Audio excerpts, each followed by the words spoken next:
All right, let's get right into it. Today we're talking about something that hits close to home for anyone who rents. But honestly, it's also a sneak peek into a huge battle that's coming for all of us. It's about tech, it's about big money, and it's about whether a piece of software has been secretly and illegally making your rent more expensive. Just think about that question for a second. Is an algorithm deciding your rent? The whole idea that a piece of software, not just, supply and demand, could be setting the price for your home? Well, it's a little unsettling, right? And that exact question is at the heart of a massive legal fight that's just hit a major turning point. And that brings us right to the main event here, a landmark settlement. This involves a huge software company you might not have even heard of called RealPage, and on the other side, the U.S. Department of Justice. So here's the big news. RealPage has officially settled its lawsuit with the DOJ. Now, the government had accused the company of using its software to help landlords basically collude to artificially inflate rent prices all across the country. In other words, making it more expensive for everybody to find a place to live. Okay, but to really get why this settlement is such a big deal, we gotta rewind a bit and look at what RealPage was even accused of in the first place. Let's break down what the government was actually saying here. The whole case hinged on this idea of algorithmic price fixing. The DOJ used some really strong language, saying RealPage's software was basically acting like a digital cartel. The accusation wasn't just that it was suggesting prices, it was that it allowed landlords who were supposed to be competing with each other to, well, stop competing and instead work together to raise prices. So how did the DOJ claim this whole thing worked?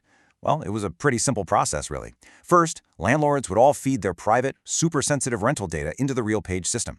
The algorithm then chews on all that competitor data and spits out a new, recommended price, which, surprise, was often higher. But here's the real kicker. The DOJ said the software was actually designed to discourage landlords from lowering their prices, creating this kind of artificial price floor in the market.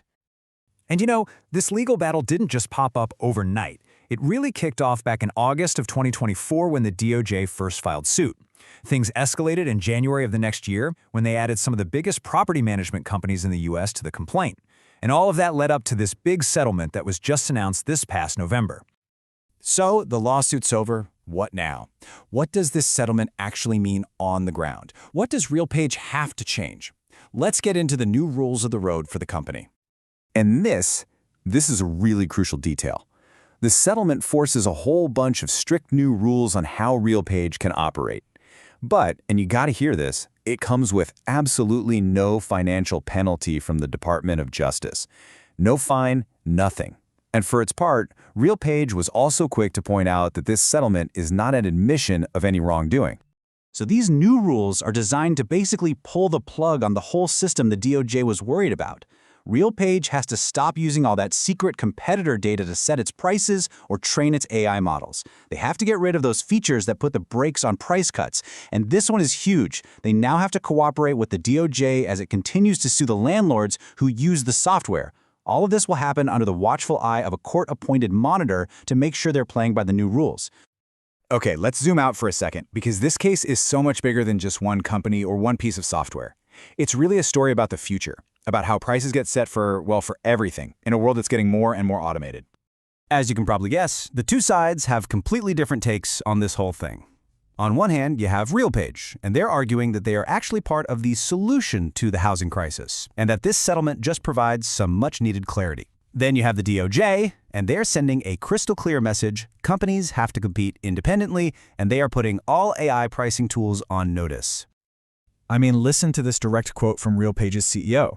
He's framing the company not as a problem, but as a positive force that helps property managers navigate a really complex market.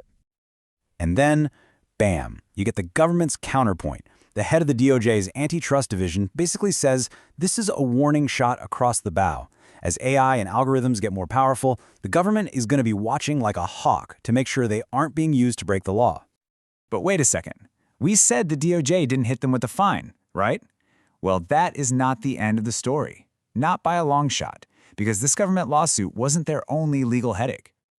$141 million. That is a massive number.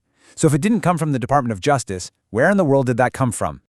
It came from the people actually paying the rent. This was a separate class action lawsuit filed directly by consumers. And in that case, RealPage and a bunch of other big property management firms agreed to pay out that staggering $141 million. So you see, while they dodged a government fine, They got hit hard in the wallet by a lawsuit from the very people who felt the impact. And that leaves us with the big, lingering question, doesn't it?